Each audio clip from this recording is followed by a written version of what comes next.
I want to tell you about something absolutely extraordinary and deeply concerning that happened throughout late 2024 and into 2025 that almost nobody is talking about. The European Central Bank and European banking regulators throughout this period have imposed what they're calling enhanced prudential measures and emergency liquidity restrictions that have effectively frozen approximately 180 billion in various funding mechanisms across European financial institutions, not through dramatic public announcements, not through transparent policy changes with clear explanations, but through technical regulatory adjustments, confidential supervisory communications, and what insiders describe as informal guidance that's quietly but systematically restricting bank lending capacity, freezing certain interbank funding lines, and creating credit contraction across European economy without any official explanation of what specific risks triggered these emergency measures.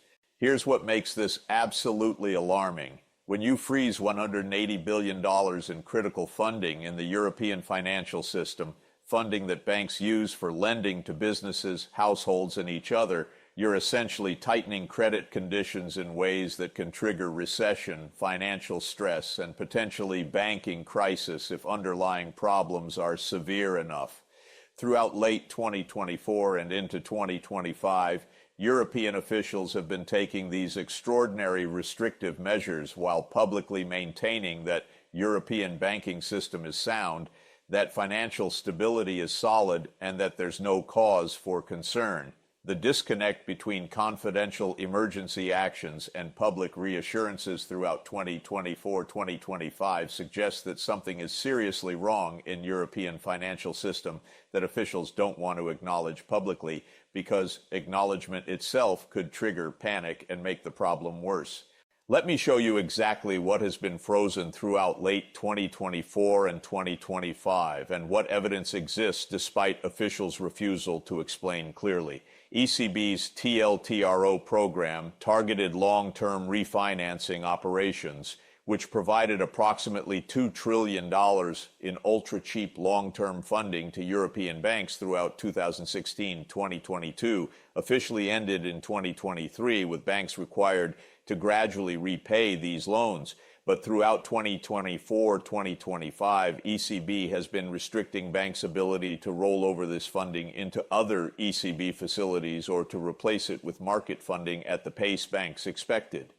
Approximately $70 billion in expected refinancing capacity throughout 2024-2025 has been essentially frozen. Banks that thought they could replace expiring TLTRO funding with new ECB borrowing or market funding have been told either explicitly or through regulatory signals that they should reduce leverage instead of refinancing, forcing credit contraction. European Investment Bank and European Development Bank lending programs totaling approximately $50 billion in planned 2024-2025 disbursements for infrastructure, green energy, and economic development projects have been delayed or frozen. Projects throughout late 2024 and 2025 that were expecting EIB financing have been told that funds are under review or that disbursement timelines are extended pending further assessment. This has created chaos for infrastructure projects across Europe that depend on EIB co-financing. Without EIB funds, projects can't proceed, construction companies face cash flow problems, and planned economic stimulus from infrastructure investment doesn't materialize. Interbank funding markets throughout late 2024 and into 2025 have seen approximately $50 billion in reduced liquidity as banks become reluctant to lend to each other for terms longer than overnight. 3-month Euribor rates, the rate banks charge each other for 3-month Euro loans, throughout late 2024 spiked above ECB policy rates by wider margins than normal, indicating stress in interbank markets. Banks throughout 2024-2025 are hoarding liquidity rather than lending to each other at normal volumes, suggesting counterparty concerns, fear that borrowing banks might face problems and not repay. This freezing of interbank lending reduces overall credit availability throughout European financial system. EU cohesion and recovery funds totaling approximately 30-40 billion in planned 2024-2025 transfers to member states for COVID recovery and economic development have been delayed beyond scheduled disbursement dates. Countries throughout late 2024 and 2025 that were expecting these funds have complained to European Commission about delays, but Commission responses have been technical explanations about verification processes and compliance reviews rather than clear timelines for disbursement. Pension fund and insurance company regulatory capital requirements have been tightened throughout 2024-2025 in ways that force these institutions to sell approximately $20-30 billion in assets to meet new capital buffers. These forced sales throughout late 2024 and 2025 have been putting downward pressure on bond markets and equity markets as institutions liquidate holdings. Adding up these various frozen funding mechanisms, TLTRO rollover restrictions, EIB lending delays, interbank market freezes, cohesion fund delays, forced institutional deleveraging, gets you to approximately 150-180 billion in critical funds that are frozen or restricted throughout late 2024 and 2025 compared to what would be normal functioning of European financial system. Subscribe to this channel if you want investigation of financial crises that officials are hiding rather than accepting their public reassurances at face value when actions contradict words. Now let me explain what we can infer about what triggered the emergency despite no official explanation. Sovereign debt concerns in peripheral European countries are almost certainly primary driver. Italian government bond yields throughout much of 2024-2025 have been elevated at 3.5 to 4.5% plus compared to German bonds at 2.0-2.5%. This 150-200 basis point spread indicates market concern about Italian debt sustainability given Italy's 140-145% debt to GDP ratio and persistent deficits. French government throughout 2024-2025 has been running 5 to 6% budget deficits with debt at 110-112% of GDP, levels that are technically in violation of EU fiscal rules and that create sustainability questions. French bond yields throughout 2024-2025 have widened to 100 to 150 basis points over German bonds, alarming for core Eurozone country that traditionally traded close to Germany. Spanish, Portuguese, and Greek bonds all show elevated spreads throughout 2024-2025 compared to Germany, indicating market differentiation of sovereign credit risk within Eurozone. Always dangerous signal because Eurozone is supposed to be monetary union where sovereign risk is mutualized or at least managed collectively. ECB and European banking regulators throughout late 2024 and into 2025 likely see sovereign debt risks building and are preemptively restricting bank leverage and increasing capital buffers to ensure banks can withstand potential sovereign debt repricing or restructuring without failing. This would explain funding freezes, regulators forcing banks to deleverage and strengthen capital before crisis hits rather than during crisis. Banking sector exposure to commercial real estate is second likely concern. European commercial real estate values throughout 2023-2025 have declined approximately 15 to 25% from peak levels, particularly for office buildings as remote work reduces demand.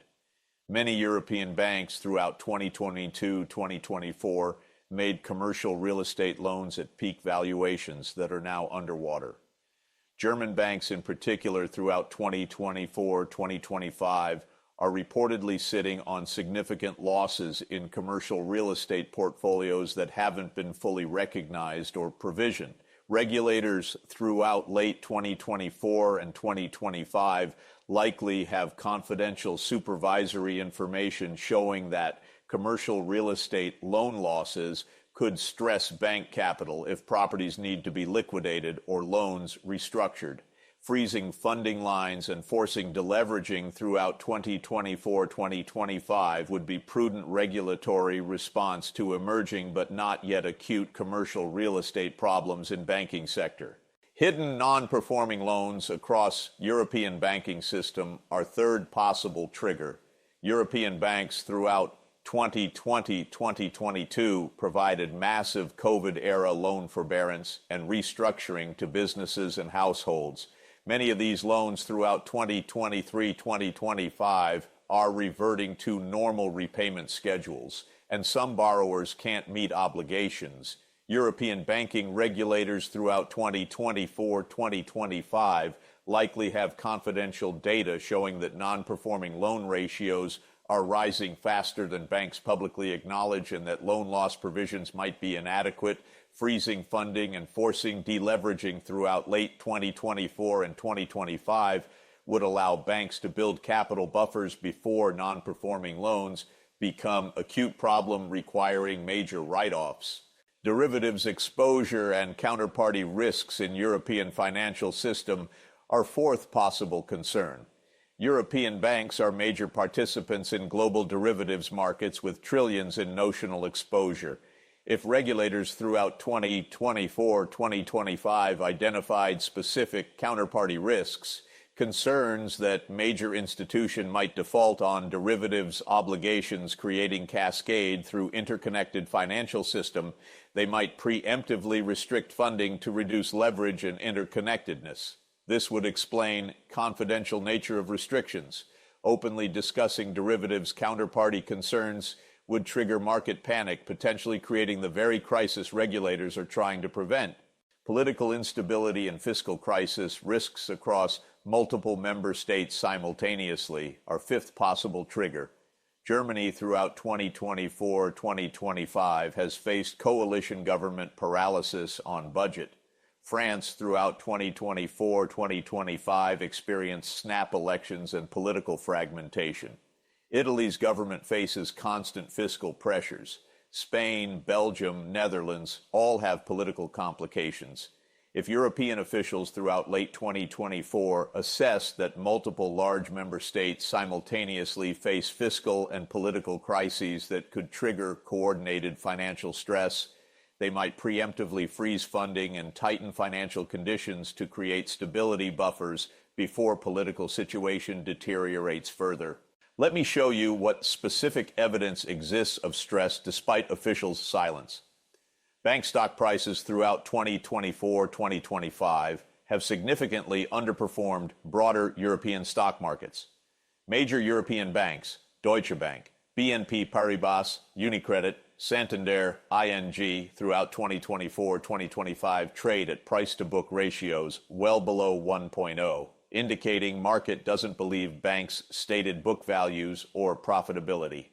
If banking sector were truly healthy as officials claim, bank stocks would trade at premiums to book value reflecting strong earnings and solid capital positions.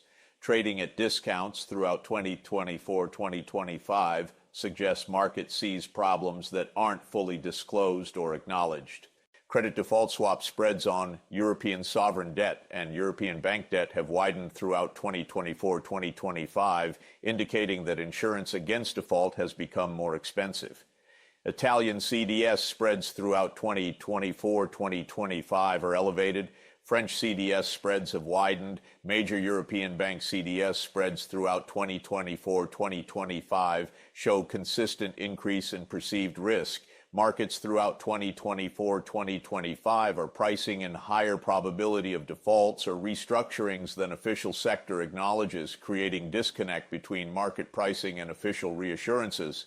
European credit growth to businesses and households throughout 2024-2025 has been anemic, essentially zero or slightly negative in real terms. If European banking system were healthy and well capitalized as officials claim, banks would be lending aggressively given positive interest rates, creating profitable lending opportunities.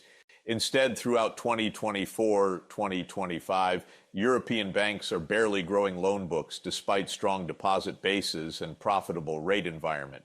This suggests either banks see poor credit quality making lending risky, or banks are capital constrained due to hidden problems forcing them to limit asset growth. Deposit outflows from smaller European banks throughout 2024-2025 have been occurring as depositors move money to larger banks perceived as safer or to banks in core countries like Germany and Switzerland.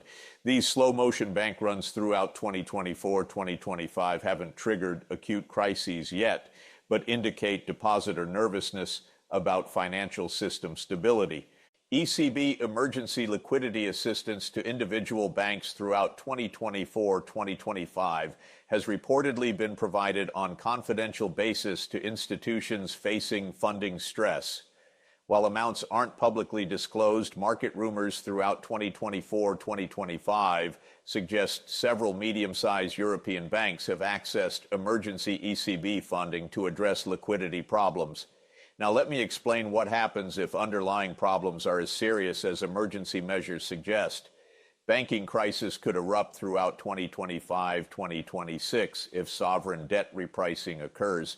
If Italian or French bond yields spike to 5 to 6% plus due to fiscal concerns or political instability, banks holding these bonds face mark-to-market losses that could exceed capital buffers, potentially requiring government bailouts or emergency ECB intervention. Multiple banks failing simultaneously throughout 2025-2026 would overwhelm resolution mechanisms and trigger contagion. European deposit insurance covers only $100,000 per depositor per bank. If major banks fail, uninsured depositors, businesses, wealthy individuals, institutions face losses, triggering broader panic and runs on other banks. Sovereign debt crisis similar to 2010-2012 could recur throughout 2025-2027 if fiscal situations in France, Italy, Spain simultaneously deteriorate to point where markets question debt sustainability. Bond spreads could widen to 300 to 500 basis points as they did in 2011 to 2012, forcing countries to choose between accepting ECB bailouts with strict conditions or defaulting on debts. Credit crunch would devastate European economy throughout 2025-2027 if banks respond to crisis by severely restricting lending. European businesses and households depend on bank credit for operations and consumption. When credit contracts sharply, investment falls, consumption declines, unemployment rises, triggering severe recession that makes fiscal situations worse, creating downward spiral. Political fragmentation and extremism could accelerate throughout 2025-2030 if financial crisis creates economic pain. European populist parties throughout 2024-2025 are already gaining strength. Financial crisis throughout 2025-2027, creating unemployment and austerity, would fuel political extremism, potentially threatening European integration and democracy in multiple member states. Let me tell you what should be demanded from European officials. Complete transparency about what triggered funding freezes. If officials are imposing emergency measures affecting $180 billion in credit throughout late 2024 and 2025, taxpayers and financial markets deserve clear explanation of what risks justify these actions. Claiming everything is fine while simultaneously freezing funding is contradiction that destroys credibility and increases anxiety. Honest assessment of banking sector capital positions would allow markets to properly price risk and would allow policy responses to be debated and implemented rationally rather than through crisis management when problems become acute. Clear timeline for stress test results and supervisory findings so markets and public can evaluate whether European banking system can withstand identified risks without taxpayer bailouts or emergency ECB interventions. Fiscal consolidation plans from member states running excessive deficits, particularly France with 5 to 6% deficits and Italy with structural sustainability problems.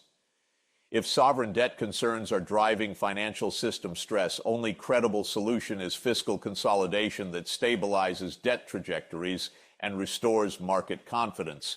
Contingency plans for crisis scenarios, including how banking system would be recapitalized if problems materialize, how sovereign debt crisis would be managed without breaking Eurozone, and what ECB emergency tools are available, and under what conditions they would be deployed. Europeans throughout 2025 deserve to know what preparations exist rather than discovering during crisis that institutions are improvising without clear frameworks. Now, let me tell you what I personally think is happening. European officials throughout late 2024 and into 2025 see multiple systemic risks building simultaneously. Sovereign debt sustainability questions in France and Italy, commercial real estate losses in banking sector, rising non-performing loans, political instability preventing fiscal adjustments, and are taking preemptive restrictive measures to strengthen financial system before acute crisis erupts. This is arguably responsible prudential policy. Better to tighten before crisis than during crisis. But executing these measures through opaque regulatory channels without transparent explanation throughout 2024-2025 creates confusion, undermines confidence, and potentially makes crisis more likely by increasing uncertainty. European pattern throughout 2024-2025 mirrors 2010-2012 Eurozone crisis playbook, where officials publicly denied problems while privately taking emergency measures, waiting until crisis forced acknowledgement and improvised responses. This approach throughout 2010-2012 made crisis worse by allowing problems to fester and then requiring more painful adjustments than if problems had been addressed earlier through transparent, honest policy. Europe appears to be repeating this mistake throughout 2024-2025, taking emergency measures without transparent explanation, maintaining public fiction that everything is fine while actions reveal serious concerns, and setting up situation where crisis might erupt, forcing acknowledgement officials wanted to avoid. Europe just froze approximately $180 billion in critical funds throughout late 2024 and 2025 through TLTRO rollover restrictions, EIB lending delays, interbank market freezes, cohesion fund delays, and forced institutional deleveraging. No clear official explanation for what triggered these emergency measures has been provided despite their scale and potential economic impact. Evidence suggests sovereign debt concerns in France and Italy, commercial real estate losses in banking sector, rising non-performing loans, derivatives, counterparty risks, and political instability are likely drivers. Market indicators throughout 2024-2025, bank stock underperformance, widening CDS spreads, anemic credit growth, deposit outflows, all suggest stress that officials aren't publicly acknowledging. As 2025 ends, European financial system faces potential crisis throughout 2025-2027 if underlying problems that triggered funding freezes are as serious as emergency measures suggest. Banking crisis, sovereign debt crisis, credit crunch, severe recession, and political extremism are all plausible scenarios if problems aren't addressed transparently and aggressively. The funds are frozen, the explanation is missing, and Europeans throughout 2025 are left wondering what their officials know that they're not sharing, what risks are serious enough to justify freezing $180 billion in critical funding while publicly maintaining that everything is fine. The disconnect between confidential emergency actions and public reassurances is itself evidence that something is seriously wrong in European financial system that officials fear acknowledging because acknowledgement could trigger the very panic and crisis they're desperately trying to prevent through opaque preemptive measures.